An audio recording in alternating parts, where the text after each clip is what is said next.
नमस्कार विद्यार्थी मित्रांनो. पाठीमागच्या भाग 2मध्ये आपण प्रकरण क्रमांक 3 प्राकृतिक रचना व जलप्रणाली या प्रकरणाचा अभ्यास केला आहे.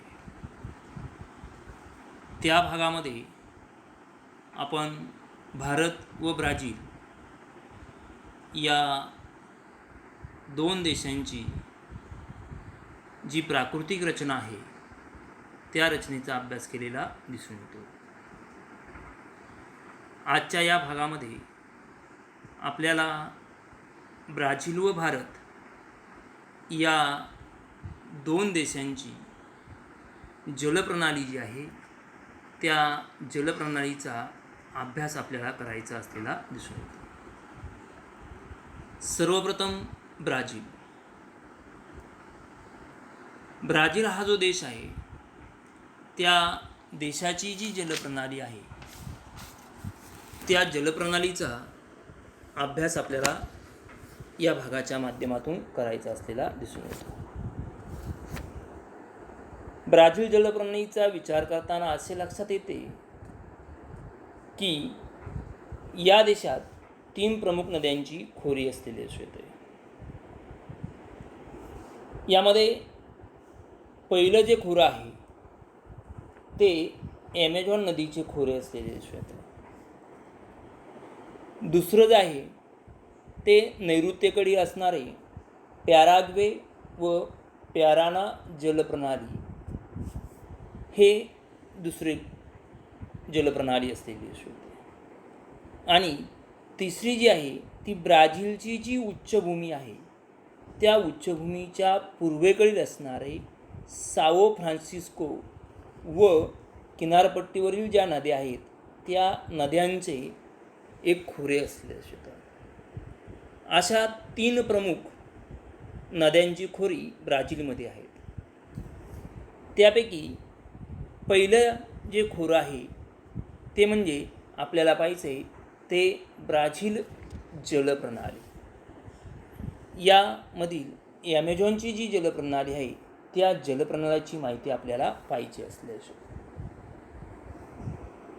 ॲमेझॉन जलप्रणालीमध्ये ॲमेझॉन जी नदी आहे ती नदी ही प्रमुख नदी असलेली दिसून येते. ही ॲमेझॉन जी नदी आहे त्या नदीचा उगम हा ब्राझीलच्या पश्चिमेकडे असणारा पेरू जो देश आहे त्या देशामध्ये प्रामुख्यानं या ॲमेझॉन नदीचा उगम झालेला दिसतो. या पेरू देशातील अँडीज जो पर्वत आहे त्या पर्वतरांगेच्या पूर्व उतारावरून ही नदी वाहत पुढे ब्राझीलमध्ये आलेली दिसून येते आणि नंतर ती अटलांटिक हा जो महासागर आहे त्या महासागराला जाऊन मिळालेली दिसून येते. ॲमेझॉन नदीचं पुढचं जे वैशिष्ट्य पाहिलं गेलं तर ॲमेझॉनमधील जी नदी आहे त्या नदीच्या पाण्याचा जो विसर्ग आहे तो प्रचंड प्रमाणात असलेला दिसतो. आणि जवळजवळ हा जो विसर्ग आहे तो सुमारे 2 लाख प्रति घनमीटर प्रति सेकंद अशा स्वरूपाचा असलेला असतो.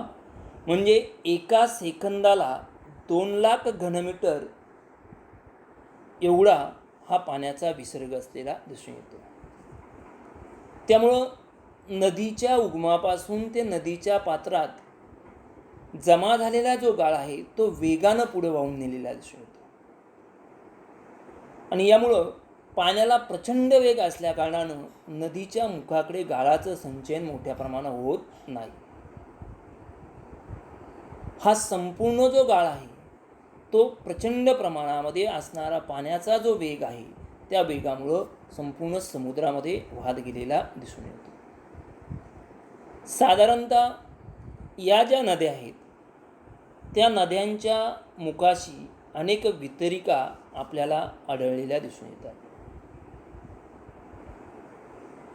परंतु ॲमेझॉन जी नदी आहे त्या नदीच्या मुखाशी अशा व्यतिरिक्त आपल्याला आढळलेल्या दिसून येत नाहीत. कारण पाण्याचा प्रचंड वेग, त्यामुळं गाळाचं संचयन इथे झालेलं दिसून येत नाही. त्याऐवजी ॲमेझॉन नदीचं जे मुख आहे त्या मुखाजवळ प्रामुख्यानं आपल्याला अनेक बेटे तयार झालेली दिसून येतात. काही मारा हा जो बेट आहे तो बेट इथं आपल्याला पाहायला मिळायला दिसून येतो. अशी अनेक छोटी मोठी अशी जी बेटे आहेत ती बेटे इथे तयार झालेली दिसून येतात. ॲमेझॉन नदीचं जे मुख आहे त्या मुखाजवळचा जो भाग आहे त्या भागाजवळ त्या पात्राची जी रुंदी आहे ती सुमारे 150 किलोमीटर एवढ्या लांबीचं ही रुंदी असलेली दिसून येते. म्हणजे ॲमेझॉनच्या नदीच्या पात्राची मुखाजवळची रुंदी ही आपल्या मुंबईपासून ते पुणे एवढं जे अंतर आहे एवढ्या अंतराची असलेली दिसून येते. हे अंतर जवळजवळ 150 किलोमीटरच्या आसपास असलेलं दिसून येतं. आणि त्यामुळं या ॲमेझॉन नदीचा बहुतांशी जे पात्र आहे त्या पात्राचा उपयोग हा जलवाहतुकीसाठी केलेला दिसून येतो. दुसरी जी जलप्रणाली आहे ती प्रामुख्यानं पॅराग्वे व पॅराना जलप्रणाली असलेली होते. या दोन्ही ज्या नद्या आहेत त्या या ब्राझीलच्या नैऋत्य भागामध्ये आढळतात. या दोन्ही नद्या ब्राझीलच्या दक्षिणेकडील भागामध्ये उगम पावून अर्जेंटिना देशातील प्लाटा ही जी नदी आहे त्या नदीला जाऊन त्या मिळताना येतात. या दोन्ही नद्या व दक्षिण टोकाला असलेली उरुग्वे नदी यांना ब्राझील उच्चभूमीच्या दक्षिण उतारावरून प्रामुख्यानं पाण्याचा पुरवठा झालेला दिसून येतो. तिसरी जी जलप्रणाली आहे ती साओ फ्रान्सिस्को जी नदी आहे ती नदी असलेली दिसून येते. ही ब्राझीलमधील तिसरी सर्वात महत्त्वाची नदी असलेली दिसून येते. या नदीचं संपूर्ण पाणलोट जे क्षेत्र आहे ते क्षेत्र ब्राझीलच्याच हद्दीत असलेलं दिसून येतं. आणि पुढे ही जी नदी आहे ब्राझीलच्या उच्चभूमीच्या पूर्व भागामध्ये ती उगम पावून हे पाणलोट क्षेत्र तयार झालेलं दिसून येतं. जवळजवळ 1000 किलोमीटर अंतरापर्यंत ही नदी उत्तरेकडे वाहत गेलेली दिसून येते. म्हणजे इथपासून ही नदी उत्तरेकडे वाहत गेलेली दिसून येते आणि त्यानंतर ती पूर्वेकडे वळून अटलांटिक जो महासागर आहे त्या महासागराजवळ जाऊन ती मिळालेली दिसते. नदीच्या मुखाजवळील सुमारे याची जी लांबी आहे या पात्राची नदीच्या 250 किलोमीटर लांबीचा हा जो भाग आहे तो भाग या नदीच्या मुखाजवळचा हा जलवाहतुकीसाठी उपयोगी असलेला दिसून येतो. चौथी जी जलप्रणाली आपल्याला त्याच्यातला भाग पाहायचा आहे तो म्हणजे किनारी प्रदेशातील नद्या. हा उत्तर किनारी प्रदेश आणि हा पूर्व किनारी प्रदेश यामध्ये देखील अनेक कमी लांबीच्या नद्या आढळलेल्या असतात. हा संपूर्ण किनारी जो भाग आहे त्या भागामध्ये लोकसंख्या जी आहे ती दाट अशा स्वरूपाची असलेली दिसून येते आणि त्यामुळं येथील या सर्व ज्या नद्या आहेत त्या नद्यांना महत्त्व प्राप्त झालेलं दिसून येते. त्यापैकी प्रामुख्यानं ही परानिबा नदी, नंतर इटापी कुरू ह्या ज्या नद्या आहेत त्या उत्तरवाहिनी नद्या म्हणून ओळखल्या गेलेल्या दिसून येतात. या दोन ज्या नद्या आहेत त्या दोन नद्या ह्या उत्तरवाहिनी नद्या असलेल्या दिसून येतात. त्या उत्तरेकडे वाहत वाहत पुढे उत्तर अटलांटिक जो महासागर आहे त्या महासागराला जाऊन त्या मिळताना दिसून येतात. दक्षिण अटलांटिक जो महासागर आहे त्या महासागराला मिळणाऱ्या नद्यांचा पाण्याचा पुरवठा प्रामुख्यानं ब्राझीलची जी उच्चभूमी आहे त्या उच्चभूमीवरून झालेला दिसून येतो. यामध्ये प्रामुख्यानं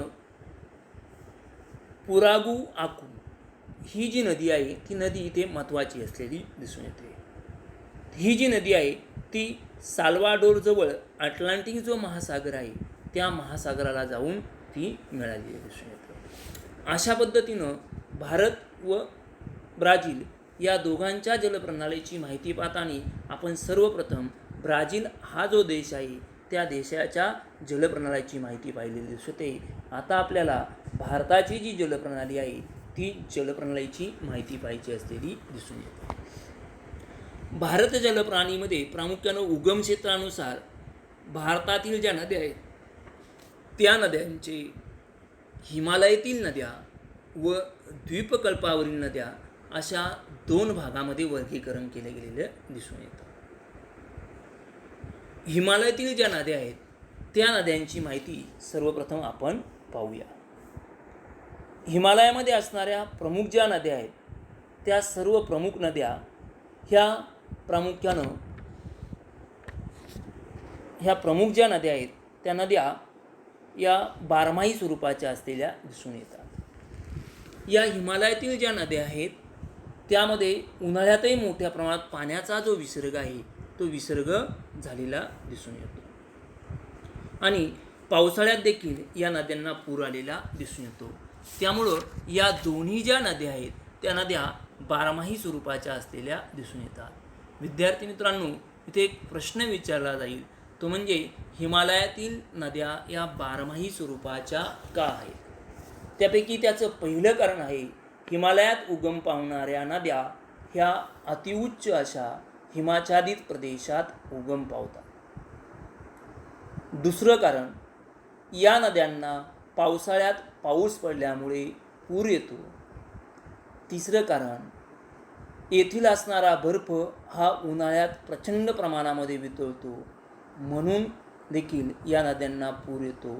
या 3 कारणांमुळे हिमालयातील नद्या या बारमाही स्वरूपाच्या असलेल्या दिसून येतात.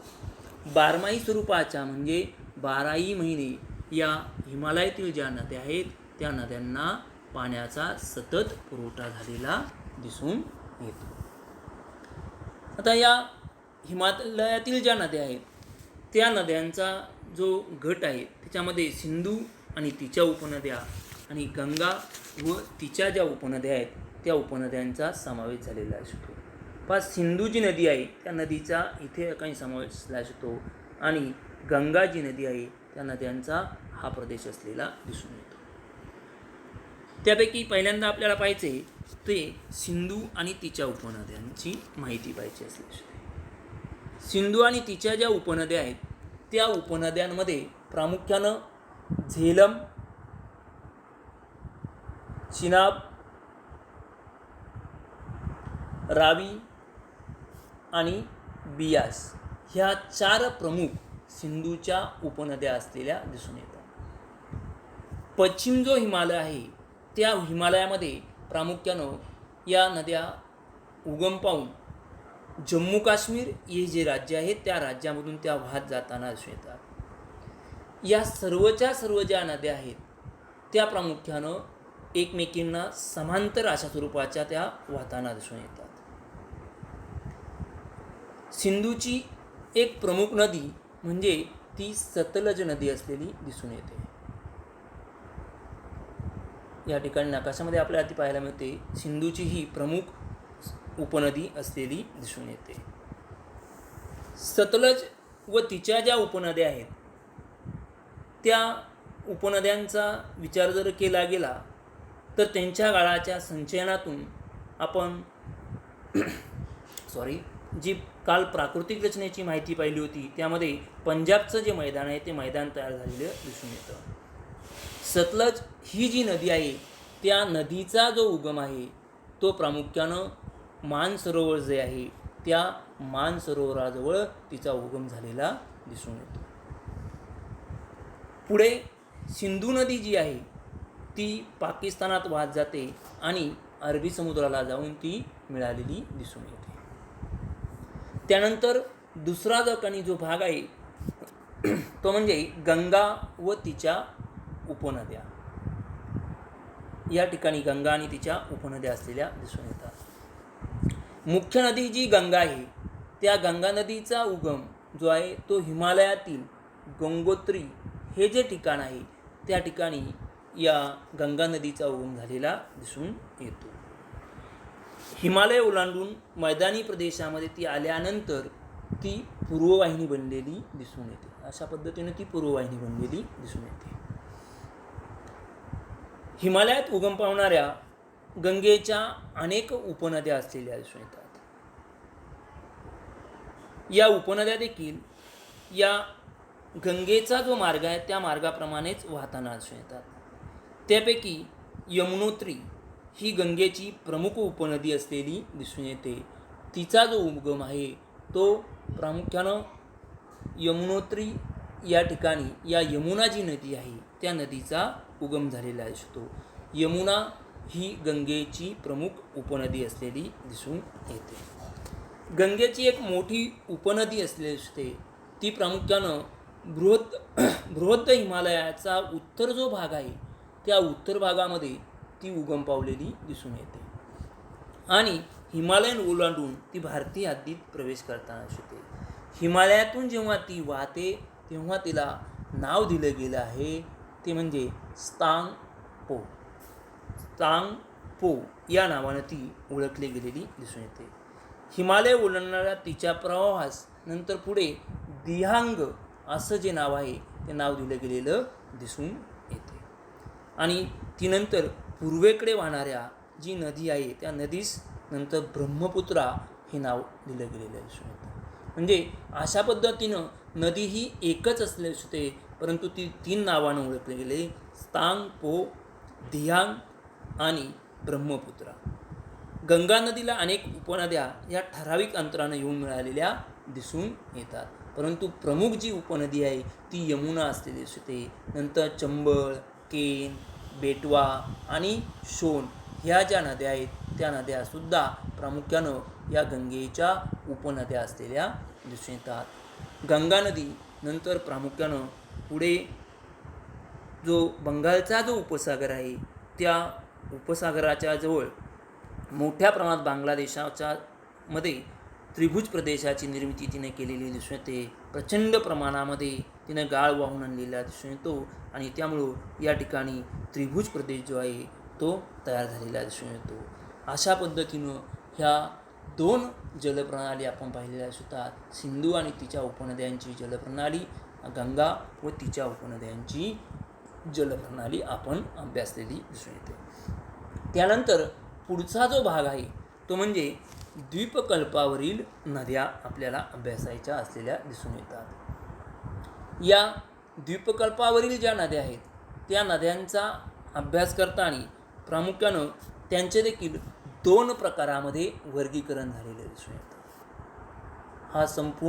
हा द्वीपकल्पाचा जो भाग त्रिकोणाकृती भाग आहे त्या भागावरील या नद्या ज्या आहेत त्या नद्यांची माहिती आपल्याला पाहिजे असले शकते. त्यामध्ये 2 भाग पडले गेलेत. एक आहे पश्चिम वाहिनी नद्या आणि दुसरा आहे पूर्ववाहिनी नद्या. पश्चिम वाहिनी नद्यांची वैशिष्ट्य पाहताना प्रामुख्यानं केरळ, कर्नाटक, महाराष्ट्र व गुजरात या 4 राज्यांमध्ये किनारी प्रदेशामध्ये सर्वसाधारणपणे सारखे गुणधर्म असणाऱ्या ह्या पश्चिमवाहिनी नद्या असलेल्या दिसून येतात. या पश्चिमवाहिनी ज्या नद्या आहेत त्यामधील प्रामुख्यानं पाण्याचा जो विसर्ग आहे तो पूर्णपणे पावसावरती अवलंबून असलेला दिसून येतो. यामुळं या नद्यांच्या खोऱ्यात पुराच्या आपत्तीचा धोका हा सहसा कमी असलेला दिसून येतो. या सर्वच्या सर्व ज्या नद्या आहेत त्या प्रामुख्यानं हंगामी नद्या असलेल्या दिसून येतात किंवा त्याला 6माही नद्या देखील असं म्हटलं गेलेलं दिसून येतं. यामध्ये प्रामुख्यानं पाहिलं गेलं तर पश्चिम घाट आणि अरबी समुद्र या दरम्यान वाहणाऱ्या ज्या नद्या आहेत त्या नद्यांची लांबी अतिशय कमी अशा स्वरूपाची असलेली दिसून येते. पण पाण्याचा जो वेग आहे तो वेग इथे जास्त असलेला असतो कारण जवळच पश्चिम घाट असलेला असतो आणि या पश्चिम घाटाच्या पश्चिम बाजूकडे उगम पावणाऱ्या ह्या सर्व नद्या असलेल्या दिसून येतात. उत्तर गुजरातमधील खंभातचं जे आखात आहे त्या आखातात किनाऱ्यावर येऊन मिळणाऱ्या काही प्रामुख्यानं नद्या आपल्याला अभ्यासायच्या असलेल्या असतात. यामध्ये प्रामुख्यानं तापी, नर्मदा आणि मही, साबरमती या 4 प्रमुख नद्या या खंभातच्या आखाताच्या किनाऱ्याजवळून मिळालेल्या दिसून येतात. या 4 नद्यांचा समावेश झालेला असतो. त्यापैकी तापी व नर्मदा ह्या ज्या नद्या आहेत त्या नद्या खसदरीतून वाहतात असं मानलं गेलेलं असतं. मही ही जी नदी आहे ती ईशान्य नैऋत्य दिशेने वाहते, तर ती अरवलीच्या दक्षिण उतारावरती ती उगम पावणारी असले असते. साबरमती ही देखील उत्तर दक्षिण दिशेने ती वाहत असले असते. याशिवाय अरबी समुद्रास मिळणारी नदी म्हणजे अरवलीच्या पश्चिम उतारावर उगम पावणारी जी लुनी जी नदी आहे, ही लुनी नदी प्रमुख या ठिकाणी असलेली दिसून येते. ती अरबी समुद्रास कच्छ हे जे आखात आहे त्या आखातामध्ये जाऊन ती मिळालेली दिसून येते.